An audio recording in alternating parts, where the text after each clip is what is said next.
Good morning, Taconic, and welcome to another episode of the Thunder Report. We have a great show coming up, so let's get right into it.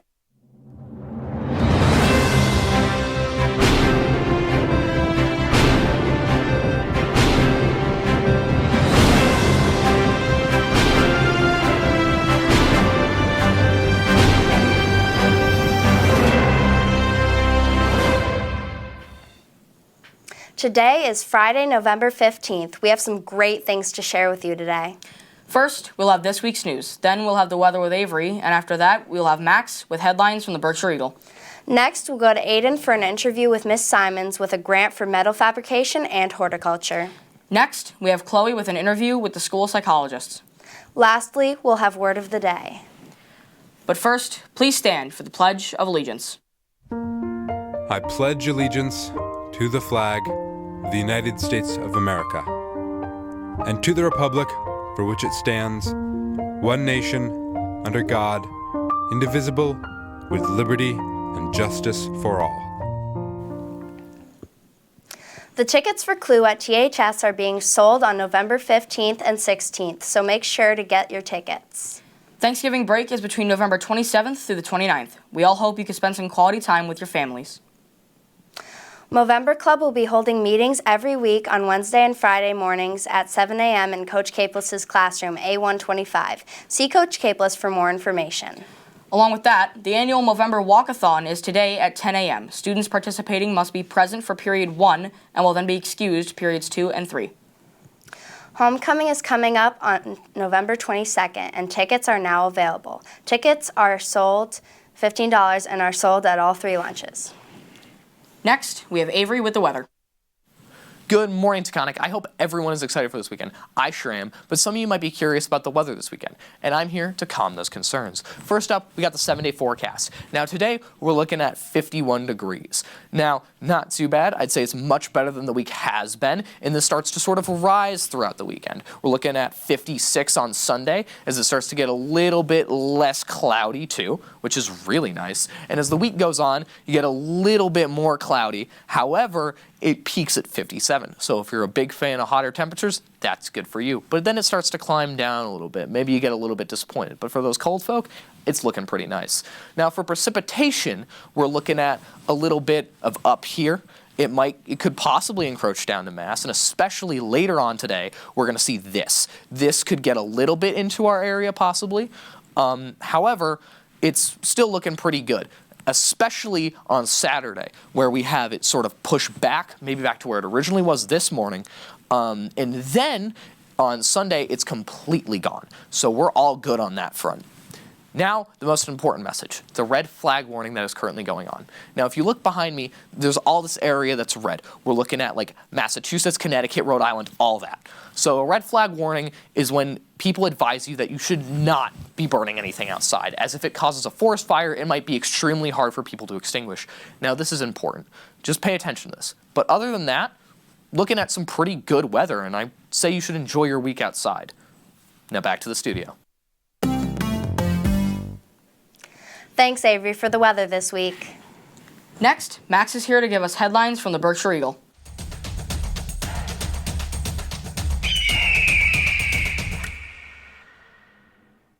Hello everyone, my name is Max and welcome to Headlines with the Berkshire Eagle. Let's check out some of the big stories in the news this week.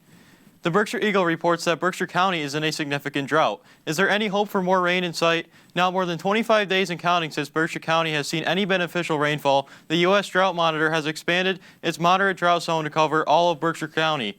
People are now urged to practice water conservation methods and adhere to local requirements. For now, there is not really a sign of major rainfall that will help with the drought, but the Climate Prediction Center's extended outlook for November 16th to the 22nd indicates above average temperatures with near normal rainfall. The Berkshire Eagle reports that at the Hinsdale Town Cemetery, volunteers are working to write long, leaning gravestones and piece together veterans' history. There are memorials there that are nearly as old as the nation itself, with 16 veterans of the Revolutionary War being buried there. But recently, a lot of the gravestones have fallen down, and they have also been worn down from exposure to elements. Dan Kaufman has been working to fix things. For the past few weeks, he has been standing up fallen stones and more. Gary Daniels, Sr., owner of Gary Daniels Landscaping and Snowplowing, along with his nephew Corey Daniels, have also volunteered in the effort to right the cemetery. The Berkshire Eagle reports that after Question 1's passage, the Anna DiZoglio's mission to audit the Massachusetts State Legislature is now being carried out. DiZoglio says, quote, "Our work will start with a review of high-risk areas, such as state contracting and procurement procedures, the use of taxpayer-funded non-disclosure agreements, and a review of your balance forward line item, including a review of all relevant financial receipts and information," close quote. Well, that is all I have for you. For more on these and other local stories, check out theberkshireeagle.com. Now, back to the studio. Thanks, Max, for the news from the Berkshire Eagle. The Portrait of a Graduate team is seeking student volunteers to help with the upcoming Student Voice Summit at Taconic High School. The Student Voice Summit is an annual gathering of students from Portrait of a Graduate, students, and schools to meet new people, discuss issues relevant to you, and enact real change. This year's summit is a gathering of Pittsfield High and Taconic students and will take place on the next half day, December 6th. Student volunteers will assist with guiding discussions, leading icebreakers, and helping students find their next activity. Please email or see Mr. Duffy or Ms. Thompson if you are interested in helping out. Earlier this week, I had the opportunity to interview Miss Simons with some news of grants for some of our shops. Let's take a look. Thanks, guys. Today I'm here with the CTE coordinator here at Taconic, Miss Simons, and we're here to discuss some news that have been making the rounds as of late regarding some new grants given to our shops here at Taconic. Miss Simons, thank you so much for joining me today. Thank you for having me. For our first question, what was the process of you receiving this grant? So we worked in the Career Technical Office to apply for the grant, basically through both the Department of Education as well as the Governor's Office to apply for this grant, and it is specifically for CTE programs that want to modernize some of their programs. So we received a $1 million grant from the Lab Modernization Grant. Awesome. So, for a grant like this, is this going to be a one-time event, or would there possibly be more grants added in the future? So this was a round of one-time application for this round of funding, but you know the state puts out different various grant opportunities every year. So you know any grant opportunities that we can take advantage of, we certainly do consider applying for. That's a great point. So, if in the future you are able to receive any more grants, what shops do you think would benefit most from these new grants? Great question. So with this round of applications, what we really focused on are some of our programs that needed either some modernization, specifically in metal fabrication. When we moved over to the new Taconic, they brought a lot of equipment with them that was just so very well maintained, but it is on the older side, that we thought with this opportunity, it's time to update some of that material and equipment. With horticulture, we focused on horticulture because when we opened the program, we knew that there was some larger equipment that they were going to need, so that we used this grant application to get them their much needed equipment. Interesting.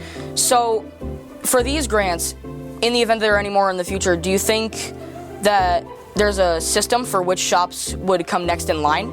Yeah, I think so. I think we would use the same system we used this time. We would look at which programs had some outdated or older equipment that might need some updating to remain industry current, and or if there is a large amount of equipment that a program needs that we haven't been able to provide yet for them. Those are some great points. Thank you again, Ms. Simons, for joining me. Now, back to the studio. Thanks, Aiden. That was really good information. Thank you.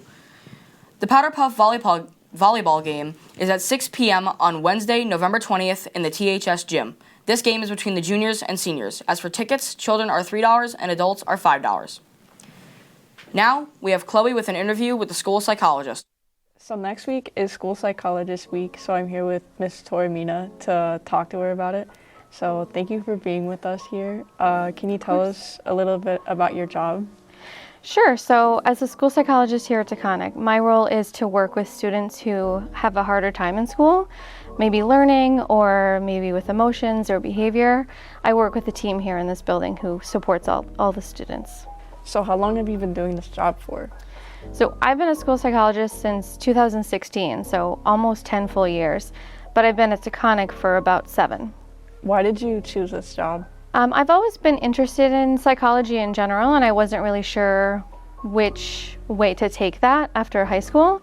But my mom is actually a school psychologist, and so I grew up kind of watching her go to work and seeing how she helped kids and felt meaningful success in that career, and so that's kind of what pushed me down that road. That's cool. Yeah. Being a school psychologist is like a big job. So what kind of like education is like required for anybody who's like aspiring to take on the same role? Right. Do you have any advice for that? Yeah, so if you're interested in psychology, I would definitely recommend doing some research because there's lots of different kinds of jobs in this field. Most psychology jobs require college, at least a few years, maybe a lot, up to 10 years. To be a school psychologist, you have to have a bachelor's degree, which is 4 years of college, and then usually the master's program is 3 years after that. So in turn, what are some ways that students could show support for you? I think that the best way students can show support for me, but also for all the adults in this building, is probably just to work on showing kindness and love and respect to everybody around them, even if you don't really get along with them or don't see eye to eye. So thank you for being with us here today. And just as a reminder, the School Psychologist Week is next week from November 11th to the 15th. Now back to the studio. Thanks, Chloe, for that interview with the school psychologist. Moreover, this week is Psychology Week. Lastly, the Miss Willis word of the day today is lathe. A lathe is a machine tool that rotates a workpiece about an axis of rotation to perform various operations, such as cutting, sanding, knurling, drilling, deformation, facing, threading, and turning, with tools that are applied to the workpiece to create an object with symmetry about that axis. Get noticed using this word in conversation or in writing, and you will get a green ticket and be entered in a drawing for a prize from Word of the Day. This week's winners for the Word of the Day are Blake Carpenter, Yami Rivera, and Michael Scarfo. Come down to the main office to collect your prizes, and again, congratulations. Well, this is all we have for you today. As always, if you have any news you'd like us to report, please email us at taconictv@pittsfield.net. For more from us here at Taconic TV, check out our weekly radio show, Up on Taconic, which airs every Monday at 6 p.m. on WTBR 89.7 FM. You can also find our radio show on podcasting sites like Spotify and CastBox. As always, make sure to take responsibility, have respect, and strive for excellence. Have a great day, Taconic.